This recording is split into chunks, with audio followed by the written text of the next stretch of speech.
Morning students. અત્યાર સુધી આપણે યુનિટ 1 to 5 પોએમ 1 અને 2 નો અભ્યાસ કરી ચૂક્યા છીએ. હવે આજે આપણે unit 6 I love you teacher એના વિશે અભ્યાસ કરવાનો છે અને આ પાઠ સાથે જ આપણો પ્રથમ પરીક્ષાનો અભ્યાસક્રમ પૂરો થાય છે. અને એ પહેલા પ્રથમ પરીક્ષા આવશે પહેલા તમારી એક એકમ કસોટી પણ આવશે જેની અંદર યુનિટ 1 2 3 પોએમ 1 2 યુનિટ 1 2 3 અને પોએમ 1 2 જેનો આપણે અભ્યાસ કરી ચૂક્યા છીએ તેની માસિક પરીક્ષા આવવાની છે તો એના માટે પણ તમારે તૈયારી કરવાની રહેશે. બરાબર. આજે છઠ્ઠો unit I love you teacher વિશે આપણે અભ્યાસ કરવાનો છે. હવે ટીચર શબ્દથી તો તમે બધા પરિચિત છો. બરાબર ને? દરેકના જીવનની અંદર ટીચરનું, શિક્ષકનું, ગુરુનું શું મહત્વ હોય છે એ આપણને બધાને ખબર છે. હવે આજે આ પાઠની અંદરથી આપણે એવી શીખ મેળવવાની છે કે શિક્ષક પોતાના શિષ્ય માટે, વિદ્યાર્થી માટે ક્યાં સુધી અને કેવી રીતે બલિદાન કરી શકે છે. એ જ્યાં સુધી તેને મદદરૂપ નીવડી શકતો હોય ત્યાં સુધી એ પોતાના અથાગ પ્રયત્નો ચાલુ રાખે છે. એના વિશે સમજવાનું છે. લેસનની અંદર બે મેઇન કેરેક્ટર છે, હેલન અને એન સુલિવન. હેલન કેલર અને એન સુલિવન. હવે હેલન કોણ છે? તો ડીપ એન્ડ બ્લાઇન્ડ સ્ટુડન્ટ છે, વિદ્યાર્થી છે, પણ એ કેવી છે? Deep and blind. બ્લાઇન્ડ એટલે અન, ડીપ એટલે બહેરું, અને કુડ નોટ સ્પીક એટલે કે એ બોલી પણ શકતી નહોતી. How did she learn to speak? તે કેવી રીતે બોલતા શીખી હતી એના વિશે આપણે પાઠની અંદર સમજ મેળવવાની છે. અને એના શિક્ષક હતા, ટીચર હતા Anne Sullivan, a wonderful teacher, a teacher for the deaf and blind. એટલે એ સ્પેશિયલ અન અને બહેરા બાળકોને, વિદ્યાર્થીને ભણાવતા હોય એના જ શિક્ષક હતા. અને તેમના હેલનના જીવનમાં આવવાથી, આગમન થવાથી એના જીવનની અંદર શું પરિવર્તનો આવ્યા અને તે કેટલે સુધી જીવનમાં પ્રગતિ કરી શકી તે આ પાઠની અંદર આપણે સમજવાનું છે. હવે આપણે આ લેસન પુસ્તકમાંથી ભણવાનું છે. લેસનનું નામ છે આઈ લવ યુ ટીચર. બરાબર. Helen Keller became deaf and blind when she was very young. Helen Keller જ્યારે યુવાન હતી ત્યારે તે ડીપ એન્ડ બ્લાઇન્ડ એટલે બહેરી અને આંધળી હતી. Since she was deaf she did not learn to speak. જ્યારે તે બહેરી હતી ત્યારે તેણી બોલી પણ નહોતી શકતી. સો હર પેરેન્ટ્સ વર એક્સ્ટ્રીમલી વરીડ. તેથી તેના માતા પિતા તેના માટે ખૂબ જ ચિંતાતુર હતા. Then they found Miss Sullivan a teacher for the deaf and blind. પછી તેઓએ Miss Sullivan a teacher for the deaf and blind એટલે અંધ માટેના ટીચર, શિક્ષક મિસ સુલિવનને શોધ્યા. They change Helen's life. That change Helen's life. તેઓએ તે જગ્યાથી હેલનનું જીવન બદલી નાખ્યું. Here is an account of turning point in her life in her own words. અહીં તેના પોતાના જ શબ્દોમાં, હેલન કેલરના પોતાના જ શબ્દોમાં તેમના જીવનમાં શું ટર્નિંગ પોઈન્ટ આવ્યો તેના વિશે અહીં આપણને માહિતી આપેલી છે. અહીંથી આપણું લેસન સ્ટાર્ટ થાય છે. First paragraph. I still remember that morning of the year 1887. હજી મને 1887નો તે સવાર યાદ છે. I was just 7 years of age then. હું તે સમયે ફક્ત 7 વર્ષની હતી. My teacher and સુલિવન came to our house that day. મારા શિક્ષક એન્ડ સુલિવન તે દિવસે મારા ઘરે આવ્યા હતા. Next day she led me into her room and gave me a doll. બીજા દિવસે તેણીએ મને તેમના રૂમમાં એટલે ધસેડી જવું તેમના રૂમમાં લઈ ગયા હતા. એન્ડ ગેવ મી અ ડોલ અને મને એક ઢીંગલી આપી હતી. Next paragraph. I played with it for a while. હું તે ડોલ સાથે થોડા સમય સુધી રમી હતી. Then Miss Sullivan made some finger movements on my palm palm એટલે હથેળી. પછી મિસ સુલીવાને સમ ફિંગર મુવમેન્ટ્સ મારી હથેળી પર થોડી આંગળીઓથી મૂવમેન્ટ કરી હતી, હલનચલન કર્યું હતું. It was an exciting experience. તે ખૂબ જ પ્રોત્સાહિત કરે તેવો અનુભવ હતો. I got interested in that play and started imitating the movements she made with her finger. મને તે રમતમાં ખૂબ જ રસ જાગ્યો હતો અને મેં હલનચલનની એ રમત ખૂબ જ ઉત્સાહ સાથે શીખી હતી. C made with her finger કે જેણી તેની આંગળીઓથી મારી સાથે રમતા હતા. When I finally succeed in doing that correctly I was thrilled. જ્યારે હું અંતે તેમાં સફળ થઈ ત્યારે આઈ વોઝ થ્રિલ્ડ એટલે હું રોમાંચિત થઈ ઉઠી હતી, એટલે કે મારા આનંદનો પાર ન હતો. I didn't know that I was spelling doll. હું જાણતી પણ નહોતી કે મને ડોલનો DOLL ડોલનો સ્પેલિંગ એટલે ડોલની જોડણી આવડી ગઈ હતી. Next paragraph. Some days later we were walking in our garden. થોડા દિવસો પછી અમે અમારા બગીચામાં ચાલવા માટે ગયા હતા. Suddenly my teacher put my hand under the water tap. અચાનક જ મારા શિક્ષકે મારો હાથ પાણીના નળ નીચે મૂક્યો હતો. At the cool flow of water ran over one hand she spelt water on my other palm. જેવો પાણીનો ઠંડો પ્રવાહ મારા એક હાથની હથેળી પર વહેતો હતો તે જ સમયે તેણીએ water WATER on my other palm મારા હાથની બીજી હથેળી પર વોટર શબ્દ લખ્યો હતો. We played this game every day touching different objects. અમે આ રમત દરરોજ જુદી જુદી વસ્તુઓના સ્પર્શથી રમતા હતા. It awaken my soul. તેનાથી મારો અંતરાત્મા જાગી ઉઠ્યો હતો. I came to know that everything had a name. હું જાણવા લાગી હતી કે દરેક વસ્તુ પોતાનું એક નામ હોય છે. Now each name gave birth to a new thought.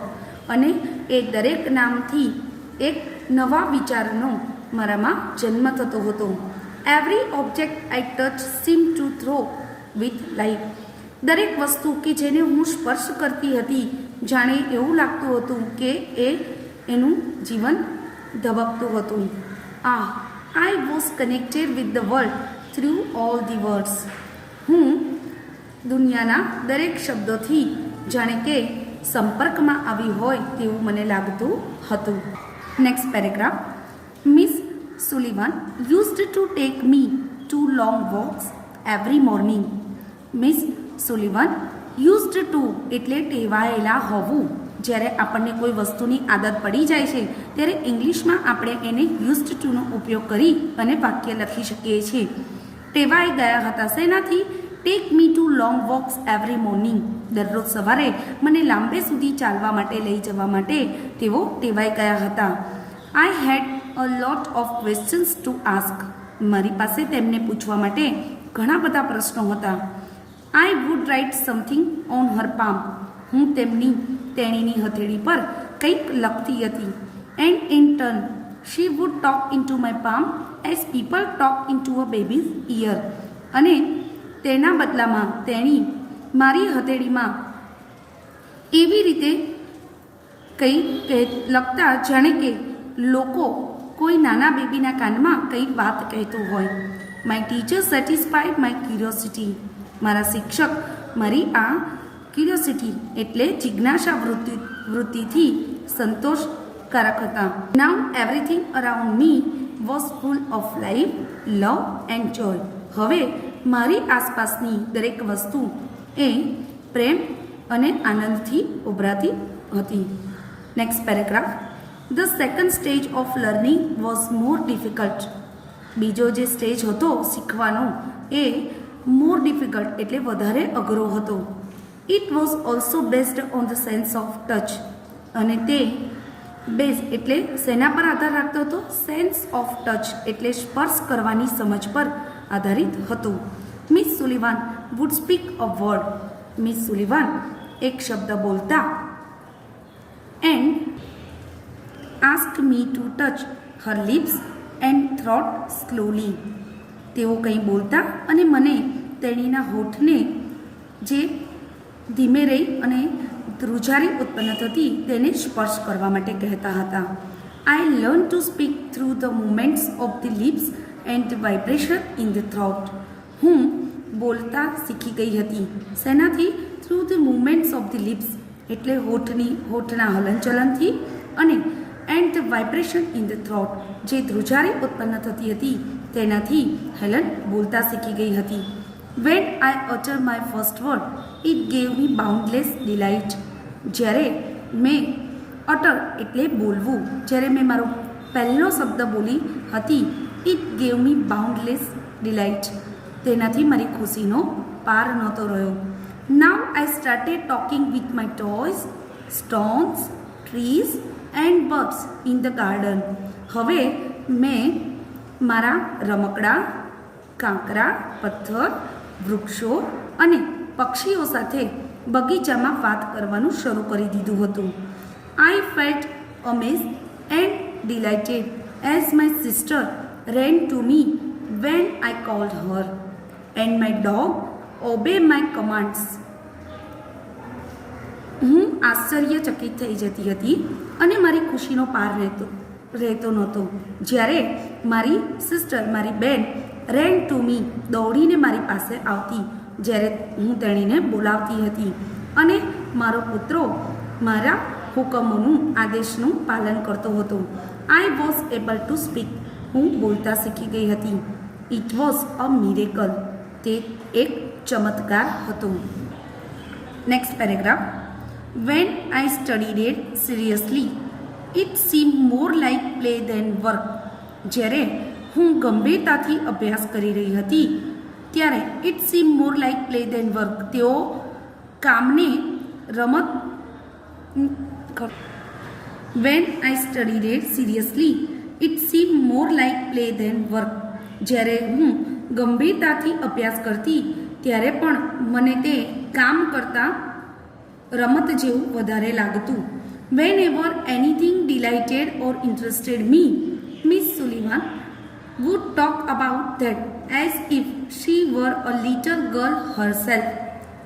જ્યારે હું ખૂબ ખુશ થતી અને મને તેમાં રસ જાગતો ત્યારે મિસ સુલિવન ટોક અબાઉટ એ મારી સાથે એવી રીતે વાત કરતા જાણે કે એઝ ઇફ એટલે કમ્પેરિઝન કરવા માટે, સરખામણી કરવા માટે વપરાય છે. As if she were a little girl herself, જાણે કે તેણી એક નાની છોકરી હોય એવી રીતે મારી સાથે વાત કરતા હતા. She taught subjects like science by making it so interesting that I remember everything. તેણી વિજ્ઞાન જેવા વિષયોને એવી રીતે ભણાવતા રસપ્રદ કરીને કે તેનાથી આઈ રિમેમ્બર એવરીથિંગ, મને દરેક વસ્તુ યાદ રહી જતી હતી. Next paragraph.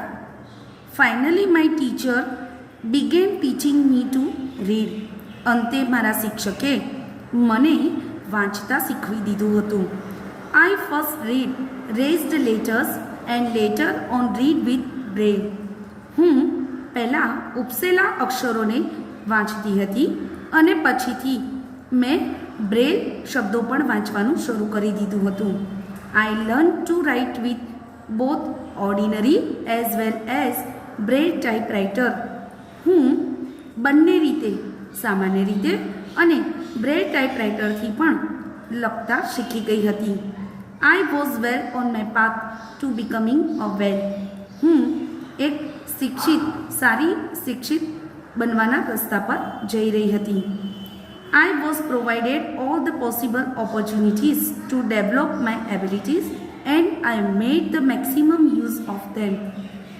મને દરેક શક્ય તો હોય તેટલી તક આપવામાં આવતી હતી મારી ક્ષમતાને પૂરી કરવા માટે, મારી ક્ષમતાનો વિકાસ કરવા માટે અને હું એમાંથી વધારેમાં વધારેનો ઉપયોગ કરી અને આગળ વધતી હતી. I developed great confidence and I even visited the President Cleveland at the White House. મેં મારો આત્મવિશ્વાસ બનાવી દીધો હતો અને મેં રાષ્ટ્રપતિ ક્લિવલેન્ડની વ્હાઇટ હાઉસમાં મુલાકાત પણ લીધી હતી. Next paragraph. In 1890, at the age of about 10, I moved to the Perkins Institution. 1890માં હું જ્યારે 10 વર્ષની હતી ત્યારે મને પેર્કિન ઇન્સ્ટિટ્યુશનમાં ખસેડવામાં આવી હતી. Here my teacher N. Sullivan continued to teach me. અહીં પણ મારા શિક્ષકે એની સુલેવને મને શીખવવાનું ચાલુ રાખ્યું હતું. I could make friends with other blind children here. મેં અહીં મારા બીજા અંધ બાળકોને મારા મિત્રો બનાવી લીધા હતા. My loneliness began to disappear. મારી એકલતા દૂર થવા લાગી હતી. And my progress of learning improved quite well. અને મારી શીખવાની જે પ્રક્રિયા હતી તેમાં ઘણો સારો સુધારો હતો. I learned Latin, German and arithmetic. હું લેટિન, જર્મન અને ગણિત શીખી ગઈ હતી. Next paragraph. In 1896, I moved on to the Cambridge School for Young Ladies in Massachusetts. 1896માં હું Cambridge School for Young Ladies મેસેચ્યુસેટ્સમાં ખસેડવામાં આવી હતી. This was really a great achievement for a lady like me who was blind. આ ખરેખર મારા માટે એક મહાન સિદ્ધિ હતી મારા જેવી લેડી માટે. For a lady like me who was blind, deaf and could barely produce sounds for communications. મારા જેવી લેડી એટલે કે જે બ્લાઇન્ડ હોય, ડીફ હોય અને could barely produce sounds for communication અને જે રેર કેસમાં એટલે ક્યારેક જ ભાગ્યે જ વાતચીત માટે અવાજ ઉત્પન્ન કરી શકતી હોય તેવી લેડી માટે એક મહાન સિદ્ધિ પ્રાપ્ત કરી હતી. I began writing poems and stories. મેં કવિતાઓ અને વાર્તાઓ લખવાનું શરૂ કરી દીધું હતું. Shortly before my examination, I lost my father. પરીક્ષાના ખૂબ જ નજીકમાં મેં મારા પિતાજીને ગુમાવી દીધા હતા. Although emotionally disturbed, I did my best in the examination. હું ઇમોશનલી ડિસ્ટર્બ હતી પરંતુ કારણ કે ઘરમાં પિતાજીનું મૃત્યુ થયું હોય તો પરીક્ષા આપી અને પરીક્ષાની તૈયારી કરવી એ ખૂબ જ અઘરી બાબત હોય તેમ છતાં તેણીએ I did my best in the examination. મેં પરીક્ષામાં મારા ખૂબ જ શ્રેષ્ઠ પ્રયત્નો કર્યા હતા. My teacher could not accompany me to the examination hall. મારા શિક્ષક મને પરીક્ષા ખંડમાં સાથ આપી શક્યા નહોતા.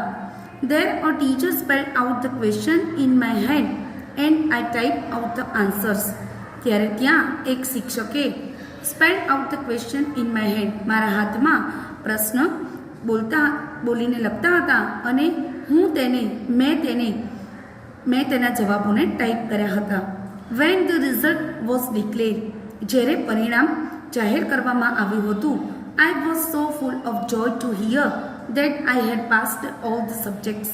હું ખૂબ જ ખુશ થઈ ગઈ હતી એ સાંભળીને કે મેં બધા જ વિષયની પરીક્ષા પાસ કરી લીધી હતી.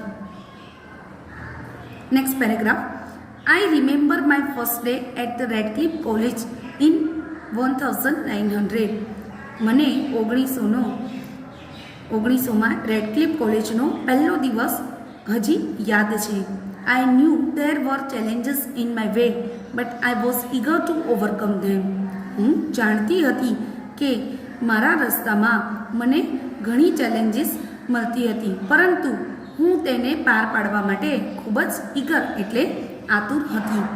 The professors looked far away as if they were speaking through a telephone. Professors એટલા દૂર દેખાતા જાણે કે ટેલિફોનમાં વાત કરતા હોય એવી રીતે સંભળાતા હતા. The lectures were spelled into my palms as rapidly as possible. જેટલું શક્ય બને એટલું ઝડપથી, રેપિડલી એટલે ઝડપથી હું લેક્ચર્સને ભાષણોને મારી હથેળીમાં ઉતારવાનો પ્રયત્ન કરતી હતી. I would note down whatever I remember when I went back home. હું એ બધું જ જે પણ કંઈ હોય એને ઘરે જઈ જેટલું યાદ રહ્યું હોય તેને નોંધ કરવાનો પ્રયત્ન કરતી હતી. Next paragraph. Here I began to write about my life. અહીં મેં મારા જીવન વિશે એટલે કે આત્મકથા લખવાની શરૂ કરી હતી. I wrote the story both in Braille and on a normal typewriter.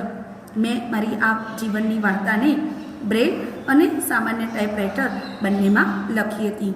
The story of my life was edited by John Macy. મારા જીવનની જે આત્મકથા હતી એને જ્હોન મેસી દ્વારા સંપાદિત કરવામાં આવી હતી. The writing was published in a magazine in 1903 and I was paid for it. આ મારી આત્મકથાને પબ્લિશ કરવામાં આવી હતી મેગેઝિનમાં 1903માં સામયિકમાં તેનું સંપાદન કરવામાં આવ્યું હતું. And I was paid for it અને મેં તેના માટે ચૂકવણી પણ કરી હતી. We the blind are as indebted to Louis Braille as mankind is to Gutenberg. અમે અંધ ઋણી છે કોના? લ્યુઇસ બ્રેલના. જેવી રીતે મનુષ્ય જાતિ એ ગ્યુટેનબર્ગના ઋણી છે તેવી જ રીતે અમે અંધ એ લ્યુઇસ બ્રેલના ઋણી છે. કારણ કે તમને સમજ આપી દો કે લ્યુઇસ બ્રેલ જે હતા એ પોતે અંધ હતા અને એમણે બ્રેલ લિપિની શરૂઆત કરી હતી અને એમની બ્રેલ લિપિની શરૂઆતથી કેટલાય અંધ લોકોના જીવન આગળ વધી શક્યા છે. તેઓ તેમના જીવનમાં શિક્ષિત બની શક્યા છે અને એટલા માટે જ અહીં એવું કહ્યું છે કે અંધ જે હતા બધા જ લ્યુઇસ બ્રેલના ઋણી હતા. Next paragraph. On 28 June 1904 I graduated from the Radcliffe College. 28મી જૂન 1904માં મેં રેડક્લિફ કોલેજમાંથી સ્નાતકની ડિગ્રી પ્રાપ્ત કરી હતી. I felt proud that I became the first deaf blind person to earn a bachelor of. મને ગર્વ અનુભવ થાય છે કે હું બહેરી અને અંધ હતી તેમ છતાં હું પહેલી એવી વ્યક્તિ હતી કે જેણે આર્ટ્સમાં સ્નાતકની ડિગ્રી પ્રાપ્ત કરી હતી. I began to feel that I must educate people on ways to help the blind. મેં એવો અનુભવ કર્યો હતો કે I must educate people on ways to help the blind એટલે અંધ હોય તેમને મદદ કરવા માટે હું લોકોને શિક્ષિત કરીશ. My prime goal in my life was to spread awareness regarding the poor neglected state of the blind. મારો પ્રાઇમ ગોલ એટલે મુખ્ય હેતુ શું હતો? મારા જીવનનો મુખ્ય હેતુ સ્પ્રેડ અવેરનેસ એટલે જાગૃતતા ફેલાવવાનો હતો. innate abilities and their inspirations. I had to raise funds not only to sustain a living for myself but also to start projects to remove darkness and miseries from the lives of other blind people. મેં fund ભેગો કરવાનો શરૂઆત કરી હતી ફક્ત મારા જીવન માટે નહીં પરંતુ બીજા અંધ લોકોના જીવનની અંદર અંધકાર અને તેમના દુઃખોને દૂર કરવા માટે મેં ફંડ ભેગું કરવાનું શરૂ કર્યું હતું. I strongly felt that I must give the others what I had gained from my teacher and મેં મજબૂત રીતે નક્કી કરી લીધું હતું કે મારે બીજાને એ આપવું છે જે મેં મારા શિક્ષક પાસેથી પ્રાપ્ત કર્યું હતું. Next paragraph. Then came a dark cloud in my sky. અને પછી મારા જીવનમાં મારા આકાશમાં એક અંધારું વાદળ આવ્યું. I was deeply concern about that. હું ડીપલી ગાઢ રીતે ચિંતિત હતી. My teacher's eyesight was worsening day by day. મારા શિક્ષકની આંખોની દ્રષ્ટિ દિવસ જાય તેમ ખરાબ થતી જતી હતી. As a result she could not see clearly. અને પરિણામે તેણી સ્પષ્ટ રીતે જોઈ નહોતી શકતી. She was brave enough to fight against her problem. તેણીના સમસ્યાઓ સામે લડવા માટે ખૂબ જ બહાદુર હતી. But I was sorry. પરંતુ હું દિલગીર હતી because she did not heed to her problem of her eyes. Instead she continued to help me At last, my teacher lost her eyesight completely and became blind by the year 1935. She sacrificed her eyesight for me. અને અંતે મારા શિક્ષકે તેમની આંખોની દ્રષ્ટિ સંપૂર્ણપણે ગુમાવી ચૂક્યા હતા અને તેઓ 1935ના વર્ષ દરમિયાન અંધ બની ચૂક્યા હતા. She sacrificed her eyesight for me. તેણીએ મારા માટે તેમની આંખોની દ્રષ્ટિને સેક્રિફાઈસ એટલે બલિદાન કર્યું હતું. Next paragraph. What a great sacrifice it was. કેટલું ભવ્ય બલિદાન. If she had not supported and encourage me to learn, I would not have enjoy the beauty of the world. જો તેણીએ મને ટેકો આપ્યો ના હોત અને મને પ્રોત્સાહન ના આપ્યું હોત શીખવા માટે, તો હું કદાચ આ સુંદર વિશ્વની સુંદરતાનો આનંદ માણી શકી ના હોત. I can not think myself apart from her. હું મારી જાતને તેમનાથી જુદી વિચારી શકતી નથી. My heart always speaks I love you teacher. અને મારું હૃદય હંમેશા બોલે છે આઈ લવ યુ ટીચર. અહીં આપણો આ પાઠ પણ પૂરો થાય છે. આશા રાખું છું કે તમને આ પાઠમાં સમજ પડી હશે અને હવે પરીક્ષા માટેની તૈયારી કરવાની છે. Thank you.